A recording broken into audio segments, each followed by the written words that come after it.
Hello everybody and welcome back to a brand new video. Today I will be debunking one of the worst polls that I've ever seen in the history of polling. So make sure you like this video down below and subscribe to the channel before we get started. But first, I'd like to tell you guys about my friends over at Noble Gold. So with the election less than a month away, it's time to take a step back. The political uncertainty could be devastating for your retirement fund if it's not handled properly, and I think you'd agree, whatever the outcome of the election may be, that things are going to be rough for a while. If you're worried about your finances taking a hit, you should look at protecting your savings, especially your hard-earned retirement fund. A gold IRA uses the value of precious metals to keep you out of trouble, and the team at Noble Gold knows how to do this, and they've done it for thousands of people before you. Don't let a sudden stock market or banking crisis wipe out your finances. And if you need an extra reason to jump on this, Noble Gold is gifting a 10th ounce solid gold American Eagle proof coin with every qualifying IRA or 401k rollover going through in October. Grab the phone and give Noble Gold a call now. There isn't much time left. The number is 877-646-5347 or submit a request from the link in the description. And now we have to analyze this poll done by Nate Cohn, which I like to call Nate Cope, because all he does on Twitter is cope. He twists the facts about things. He pushes his own narrative about the election while trying to seem unbiased, and that's just not the real case in reality. He's saying that new polls show Biden is gaining in the northern battlegrounds among white voters. While Nate Plastic out of 527 has been praising this, he actually rated the poll A+. These polls were not really all that accurate in 2018, especially at the state level, and they also had several misses at the House level. For example, they had Jason Lewis in Minnesota losing his House race by like 12 to 13 points. He ended up losing by around 5 or so. So we can already see that the poll isn't that historically accurate, but big media is going to be pushing it anyways because it's a big media poll, and big media likes to set the narrative. So there's new polls out of Michigan, new polls out of Wisconsin. Biden is up by 10 in Wisconsin and 8 in Michigan in the New York Times Upshot poll. And it's important that we analyze the map here, because this is their map. This is who they polled. Now you can notice that there is a lot of empty area. A lot of that is in the rural areas, but at the same time, a lot of the rural areas that got polled, you see a lot of blue. And you can already tell that something is up here because there's a lot of blue where the blue necessarily shouldn't be. There's not a whole lot of red. And a lot of these Republican voters, they're harder to reach. They're harder to poll. Again, when you look at education, even when you do weigh by education, it's still hard to fully reach a whole lot of the voters. And a lot of pollsters continue to do this where they weigh by education very poorly.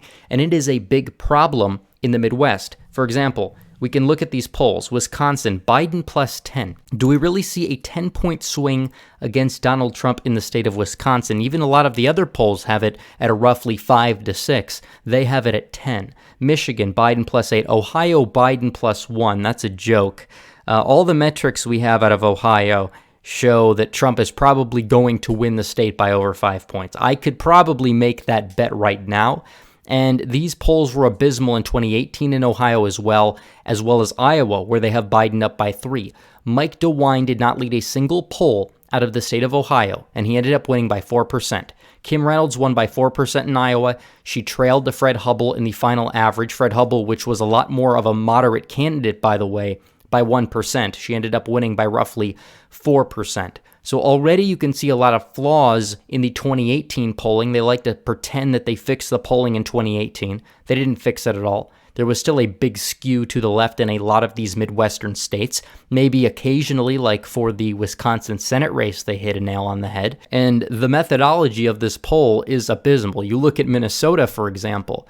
Northern Minnesota, especially if you look at northwest Minnesota, where there is a lot of blue, where there really shouldn't be a whole lot of blue there. If you look at Wisconsin, look at the Wisconsin suburbs. Look at how many blue dots are in places like Waukesha, where the ballot returns are coming in heavily for Republicans so far, according to many metrics that we've seen. It's a total joke. This pollster is a total joke. The fact that northern Wisconsin, which is a Republican stronghold, went heavily for Scott Walker in 2018 is roughly 50-50. is a total joke. It shows you how poor their methodology is. And you can look at the dots in Pennsylvania. Look at all this empty space in Pennsylvania. There are a decent amount of people there. Take a look at northern Pennsylvania, this area right here. This is the fracking belt. This is where a lot of the fracking happens. Joe Biden has been under attack because he's flip-flopped on fracking. Kamala Harris has flip-flopped on banning fracking. And you can look at the map here, and you can see that where a lot of the fracking takes place, there are really no dots in this whole entire area. There are people that live there, and they're not getting pulled. They're not weighing by location either from the looks of it, and it really shows.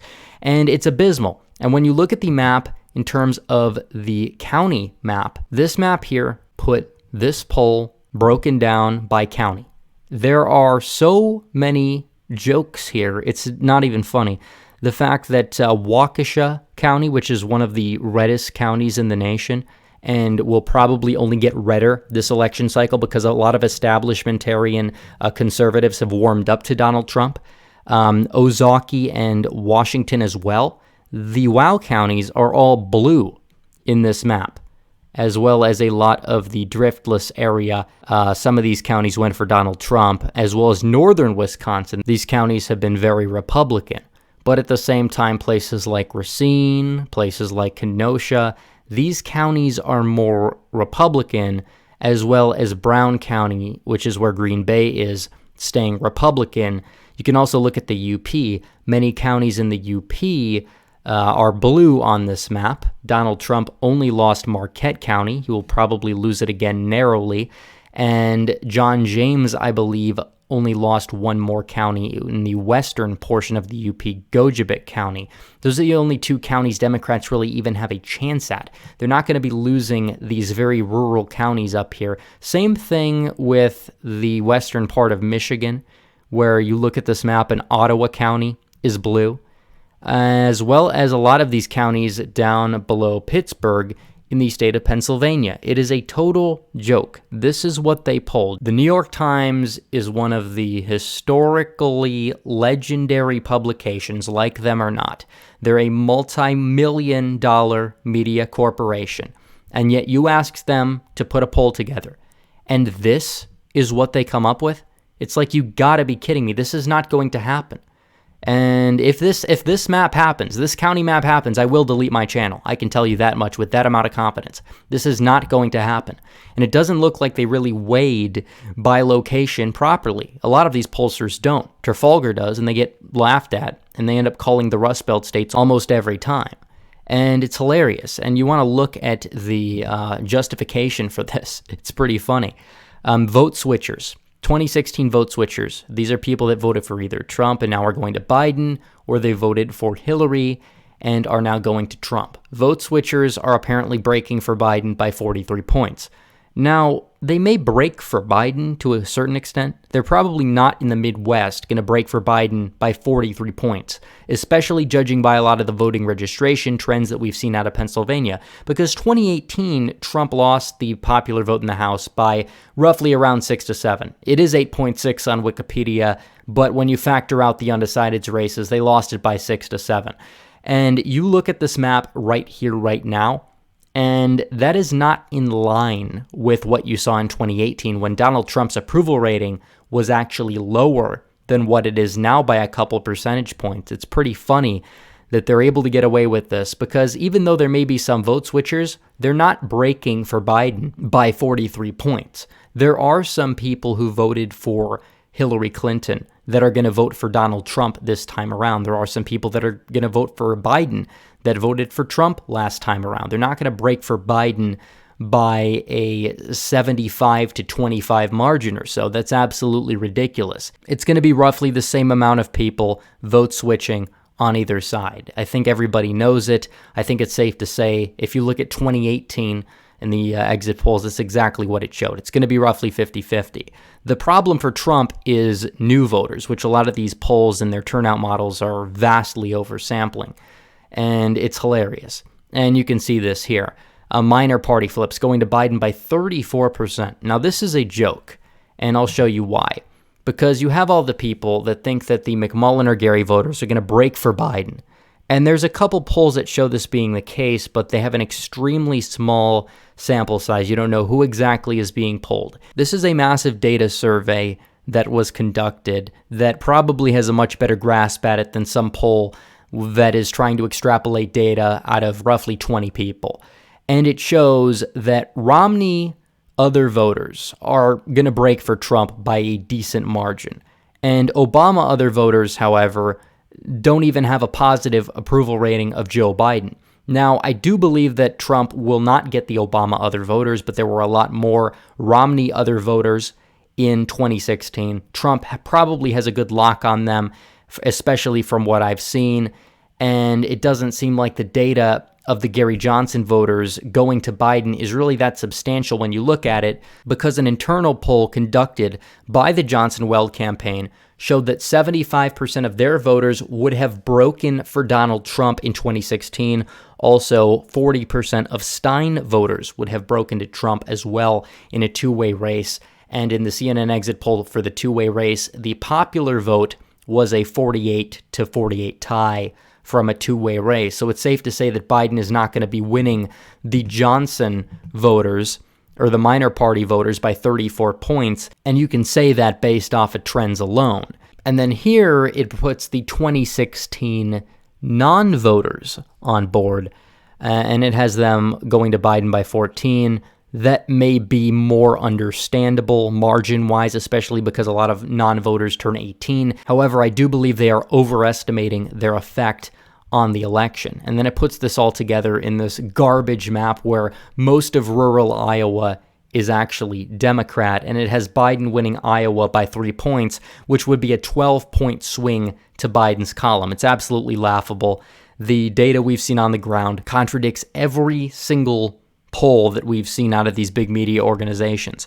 It's just not going to happen. And the way they sample by location, it seems like they're sampling a lot of Democrats from the rural areas, and there are some Republicans that are sampled that are scattered into the map here. You can see this right here.